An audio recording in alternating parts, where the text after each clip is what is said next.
Bom, o David, a gente andou aí vasculhando mais notícias aí através aí dessa questão do Clube dos 13.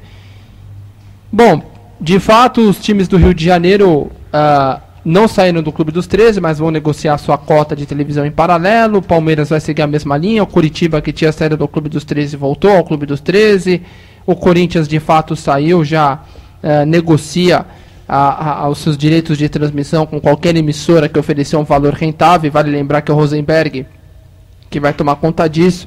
Você concorda com o Luiz Álvaro? Você acredita que ele está temendo que um dia o Clube dos 13 possa acabar? Você vai nessa mesma linha pelo que você está acompanhando ou não? Bom, se der certo, se o Corinthians ganhar mais dinheiro com essa independência agora, negociando ele, Corinthians, diretamente com a TV, o Clube dos 13 acaba, né? Porque aí os clubes verão que foi melhor, né, a decisão de negociar independente ou não, né? O Corinthians que será o grande bode expiatório. Se der certo para o Corinthians, os outros já realmente saem do Clube dos 13 e também negociarão independentemente. Agora, se não der certo, provavelmente o Corinthians volte ao Clube dos 13 e aí não acaba a entidade. Bom, para a gente encerrar o Santos aqui, já projetar o clássico de domingo, o técnico Adilson Batista admitiu que o Santos tem sofrido uma queda de rendimento nos últimos jogos. Depois de um bom início de temporada, o Santos passou a ter atuações abaixo do que estava acostumado a apresentar. Fato que ficou evidenciado no empate com o Deportivo Táchira, lá na Venezuela pela Libertadores, e também no clássico do último domingo diante do Corinthians, onde o time perdeu por 3-1. Por isso, o treinador pediu calma ao seu torcedor e prometeu uma reação do time nos próximos compromissos. Ô Júlio, o Santos caiu de produção? E se caiu, por que caiu de produção? Não, caiu de produção porque vinha num esquema tático e o Adilson mudou esse esquema repentinamente. É até normal isso acontecer, mas está demorando muito pro time se acertar. O Kenson não joga, o Diogo veio agora, estreou agora e não consegue. O Kenson não joga. O Kenson é um arremedo do jogador. O Kenson não joga, realmente isso acontece, ele não joga. E o Diogo, que veio para fazer esse papel de ser um 9, de ser um centroavante, a gente sabe que ele não é e nunca foi um centroavante.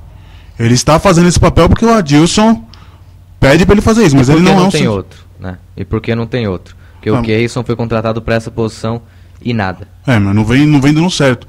E o Adilson falou, se o Kenson não se adaptar, é banco. E é o que vem ocorrendo. Agora, o jogo contra o São Bernardo, que normalmente seria fácil e é fácil para o Santos, vai se tornar uma obrigação. Porque até um empate ou uma vitória por 1-0, a torcida vai chiar. Dependendo de como jogar, né? O Adilson já colocou o Elano como armador. Ele não é armador, ele é um segundo ou um terceiro volante, dependendo de quantos volantes jogarem na equipe, que chega de trás. Ele não é um jogador de permanência à frente, é um jogador que chega à frente. Tanto o Zé, que estava resolvendo, o Zé Love, né? O Zé Eduardo, que estava resolvendo a situação dele lá na Itália e agora voltou no banco, né? Não entendi por que também. Exatamente isso, né? E o Maicon Leite, que é o vice-artilheiro do campeonato, o Elano tem 7 gols, o Maicon tem 6 e também está no banco. Então, quem deu essa declaração é quem está errado. O Adilson Batista vai ter que arrumar os erros dele. Vamos ver com a entrada do Alan Patrick, com o Elano fazendo a função dele mesmo, se o Santos consegue criar e vencer o São Bernardo. Placar. Bom, na volta do 4-3-3, 3-0 para a equipe do Santos. 3-1 para a equipe do Santos. Bom, senhores, vamos então subir a serra e falar do clássico, já projetar o clássico de domingo no estádio do Morumbi, São Paulo e Palmeiras, começando com o São Paulo, o tricolor do Morumbi.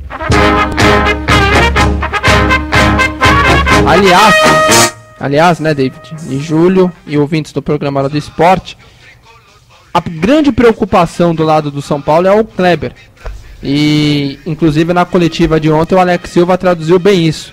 Para o zagueiro do São Paulo, Alex Silva, que conversou ontem em entrevista coletiva, ele entende que o Kleber está mais maduro e que pode sim o Kleber ser um diferencial no clássico de domingo no Morumbi. Alex Silva fala na Rádio Cumbica.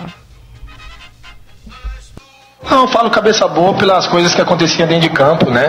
Pelos episódios, às vezes, da discussão entre o André Dias e ele, da cotovelada, Eu tive também um problema com ele também no passado, mas aí tive a oportunidade de enfrentar ele jogando pelo Cruzeiro e vi que o Kleber mudou e isso acrescentou para melhor no futebol dele. Pode ter certeza que ele melhorou bastante. Tá aí, este é o Alex Silva, o pirulito que pode ficar em definitivo no São Paulo. A diretoria do Tricolor já trabalha para manter o atleta em definitivo.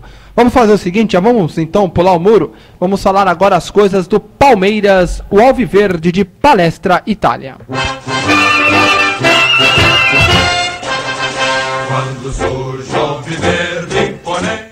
Bom, se por um lado a comissão técnica do São Paulo, os jogadores do São Paulo temem o atacante Kleber, quem falou pelos lados do Palmeiras foi o próprio Kleber, que já projeta o clássico de domingo no Morumbi. Da mesma forma que vem se preparando, vamos ter a volta de outros jogadores aí que hoje não tiveram, Assunção, Luan, são jogadores importantes que talvez volte e nos ajude aí, são jogadores que vão nos ajudar no próximo jogo. Bom, tá aí o Kleber de um lado, o Alex Silva do outro, e tem um detalhe interessante, né? O Morumbi, que marcou a história do Palmeiras, principalmente nos anos 90, onde o Palmeiras saiu da fila em 93, na final daquele ano, Palmeiras e o Corinthians, e lembrando que quem tirou o Palmeiras da fila foi os jogadores e José Aparecido, né, o árbitro. Só que, além disso, né, o Palmeiras conquistando a Copa do Brasil de 98, enfim, o Palmeiras tendo uma história gloriosa no Morumbi, porém, o Palmeiras não vence no Morumbi desde 2002. São 16 jogos lá sem uma vitória. Isso contando jogos com Corinthians, Palmeiras, enfim. Tem um tabu do Palmeiras não vencer no Morumbi, e tem esse clássico aí, onde nós temos o Palmeiras repetindo o líder com 20 pontos e o São Paulo o quarto colocado com 18 pontos ganhos. Meu caro Júlio César Oliveira, meu caro David Xavier, o que dá para esperar deste clássico de domingo? São Paulo de um lado, Palmeiras do outro, pelo Campeonato Paulista da Série A1. Da Série A1, né? Não dá para ser a Série A3, também é um jogo desse, né? A gente espera um grande jogo, Juliano Rico. São duas equipes que estão bem na tabela. O São Paulo com 21 pontos é o primeiro colocado. O São Paulo não, desculpa, o Palmeiras. O Palmeiras e o São Paulo vem numa boa ascensão no quarto lugar. E isso leva aquele que vai ser um grande jogo. O Kleber vem sendo o diferencial na equipe do Palmeiras. E o Alex Silva, com a possível renovação do seu contrato, a compra dos seus direitos federativos, vai ser um grande jogo, vai ser um duelo de dois grandes times no Morumbi. Bom, realmente a expectativa é de um grande jogo, né? Pela situação que as duas equipes se encontram na tabela, Palmeiras líder com 20 pontos, São Paulo quarto colocado com 18 pontos, e hoje o São Paulo jogando o melhor futebol. Para mim o São Paulo é o favorito para vencer a partida, pelo melhor futebol que vem jogando, principalmente pelo quesito Copa do Brasil, né? Porque o São Paulo jogou fora, na formação de 3-5-2, jogou bem, né? Vitória incontestável, o Palmeiras já não fez isso, né? Mas claro que um clássico é sempre diferente, clássico é clássico e vice-versa, né? Como diriam por aí. É uma motivação diferente, uma concentração diferente. Para mim o São Paulo é o favorito, ainda fica a dúvida da tal formação do São Paulo, se volta ao 3-5-2 ou se joga no 4-4-2, como testou essa semana o Paulo César Carpegiani, com a entrada do Rivaldo no meio campo e o Rodolfo se deslocando para a lateral direita. Com isso, se for esse 4-4-2, é um ataque em bloco, né? Já tem, claro, o Dagoberto e o Fernandinho ali como atacantes, mas tem o Lucas, né, que dará mais velocidade, o Rivaldo na cadência de jogo e Jean e Casemiro atacando, né, chegando também ali ao meio campo. Com isso, talvez Juan fica um pouco mais preso pela lateral esquerda e o Rodolfo como zagueiro já não sai, né? Porque se sair já não tem qualidade. Eu gostaria de ver novamente o 3-5-2. Para mim o São Paulo tem cara de 3-5-2 e me agrada mais. Porém, esse 4-4-2, pensando da forma que eu estou pensando nesse ataque em bloco, né? Com Casemiro, Jean, Lucas e Rivaldo, não seria uma formação desinteressante. Isso a gente vai ver só no jogo, né? Se vai dar certo ou não. Agora o São Paulo ganhou seus títulos no 3-5-2. Exato. Quando ganhou tudo, foi campeão mundial em 2005 e foi campeão da Libertadores também em 2005. Foi campeão brasileiro. foi todos no esquema 3-5-2. E o São Paulo já se adaptou bem a esse esquema. O Carpegiani tentou 4-4-2 e não conseguiu sucesso. Agora no 3-5-2, com essa equipe rápida do São Paulo, mais o Rivaldo na cabeça de jogo, como o David Xavier disse, eu acredito que o São Paulo é favorito, até por jogar em casa. Se o Palmeiras perder o jogo, já pode cair para a 5ª colocação, né? O Santos passa, o São Paulo diretamente passa, o Corinthians também, se vencer a partida, passa, o Mirassol, que é o favorito, que enfrenta o Paulista domingo 6h30 fora de casa, pode terminar na liderança dessa rodada.